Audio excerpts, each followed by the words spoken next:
আসসালামু আলাইকুম dear students, exceptional science ক্লাসের পক্ষ থেকে সবাইকে আন্তরিক শুভেচ্ছা ও অভিনন্দন। সো ভিডিওর থাম্বনেল দেখে তোমরা বুঝতে পারছো আজ আমরা কি নিয়ে আলোচনা করবো। হ্যাঁ, আজ আমরা তোমাদের দেখাবো নবম দশম শ্রেণীর তৃতীয় অধ্যায় স্ট্রাকচার অফ ম্যাটারস, পদার্থের গঠন থেকে বিজ্ঞানী স্যার নিলস বোরের তথ্য থেকে, অর্থাৎ নিলস বোরের মডেল থেকে, যে একটা পরমাণুর যখন ইলেকট্রনরা ঘোরে বা একটা পরমাণুর যে কোনো একটা শক্তি স্তরে যখন ইলেকট্রন ঘোরে, তখন সেই শক্তি স্তরের ওই ঘূর্ণায়মান ইলেকট্রনের বেগ কিভাবে নির্ণয় করা যায়। তো লক্ষ্য করো, আর কথা না বাড়িয়ে আমরা চলে যাচ্ছি আমাদের মূল আলোচনায়। তো অবশ্যই তোমরা ক্লাসটি না টেনে সম্পূর্ণ দেখার চেষ্টা করবা ইনশাআল্লাহ। So look at the board.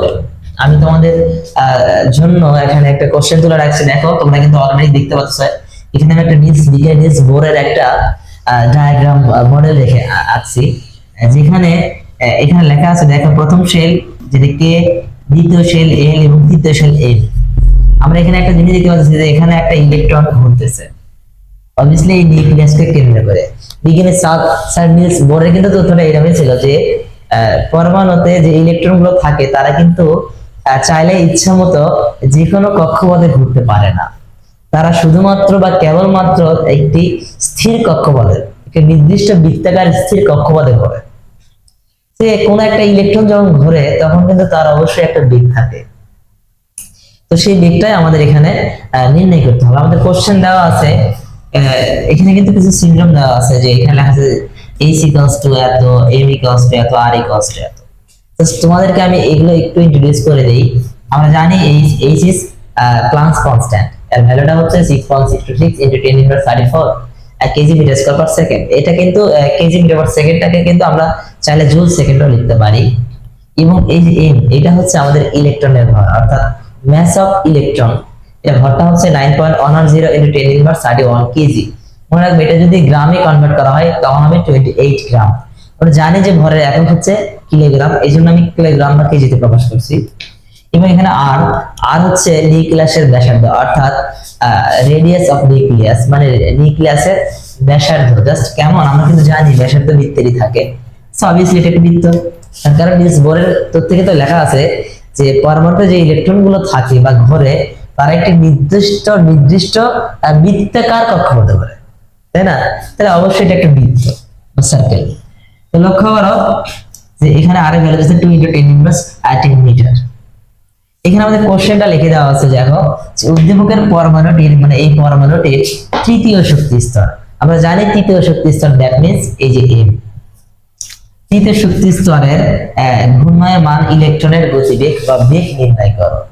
So এটা করার জন্য তোমাদের যেগুলো কাজ করতে হবে, ফার্স্ট অফ অল আমাদের সাইড নোট করতে হবে। মনে রাখবা, সাইড নোট করলে 1 মার্কস, অঙ্ক হোক বা না হোক। তো জাস্ট আমরা সাইড নোটটা করতেছি, জাস্ট আমি এখানে সাইড নোটটা করতেছি, তোমরা দেখো লিখলাম জাস্ট এইখানে। সো আমাদের এখানে জাস্ট ওই যে এই মানগুলো দেখতেছি কি দেওয়া আছে, দেখো h ইকুয়ালস টু লেখা আছে 6.626 × 10⁻, কত 34 কেজি মিটার স্কয়ার পার হচ্ছে সেকেন্ড। এবং আমাদের m এর ভ্যালুটা দেওয়া আছে, m ইকুয়ালস টু লেখা আছে 9.110 × 10⁻31 কেজি। দেন আমাদের r এর ভ্যালুটা দেওয়া আছে কত, r এর ভ্যালুটা দেওয়া আছে 2 × 10⁻10 মিটার। ভাইয়া আমরা কিন্তু আরেকটা জিনিস আছে, উদ্দীপকের তৃতীয় শক্তি স্তরে। সো তৃতীয় শক্তি স্তর, দ্যাট মিন্স n এর ভ্যালুটা হচ্ছে আমাদের 3। আমাদের বলছে জাস্ট গতিবেগ, তার মানে velocity is equals to what. So এই যে এই কয়টা সিম্বল দ্বারা বিজ্ঞানী নিলস বোরের একটা কিন্তু কৌণিক ভরবেগ নির্ণয় করার স্ট্রাকচার আছে, এটা তোমরা জানো অবশ্যই। কিন্তু তোমরা, আমি জানি যে এই যে কৌণিক ভরবেগ কিভাবে নির্ণয় করতে হয় এটা জানো। যদি এটা না জানো তা অবশ্যই আমার এই যে এই ভিডিওর ডেসক্রিপশন লিংক বক্সে তোমরা গেলে এই যে এই ভিডিওটা দেখতে পারবা। আশা করি অবশ্যই দেখে আসবে ইনশাআল্লাহ। জাস্ট লক্ষ্য করো আমরা কি লিখবো, just we know that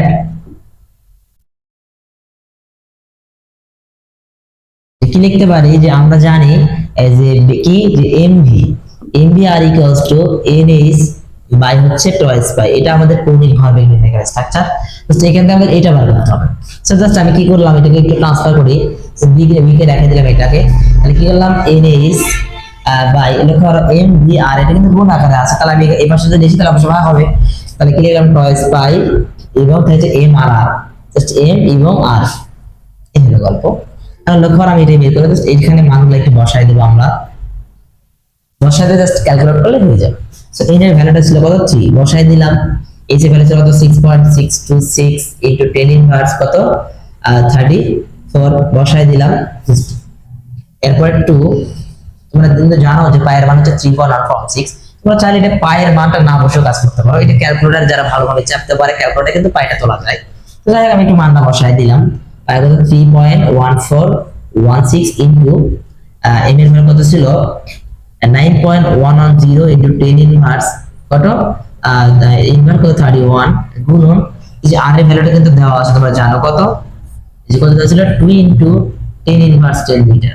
just এখানে কিন্তু আমি কি বসাই দিলাম, মান বসাই দিলাম। জাস্ট এটা লিখতে পারো, না লিখলে প্রবলেম নেই। আমি এখানে স্পেস কম, জাস্ট আমি এখানে একটু আসি। এখন লক্ষ্য করো এই মানটাকে আমি জাস্ট ক্যালকুলেটরে ইনপুট দেবো, তাহলে আমরা আউটপুট পাবো। লক্ষ্য করো সো আমি যদি করি জাস্ট এটা একটু আমার সাথে তোমরা চালিয়ে করতে পারো। মান পেলাম কত 1 পয়েন্ট, জাস্ট কত মান পেলাম 1.75 into 10 to the power 6 metre per second. মনে রাখবা এখানে এই ক্যালকুলেশনের মানটা তোমার যদি ভুল হয় তারপরে তোমাকে প্রপার মার্ক দেবে। মনে রাখবা এখানে তোমার যে কথাটা সেটা হচ্ছে জাস্ট এখানে যদি আমাদের মানটা ভুল আসে তাহলে ক্যালকুলেটরে ভুল আছে। বাই দ্য ওয়ে এই যে স্কোর হবে এটাই।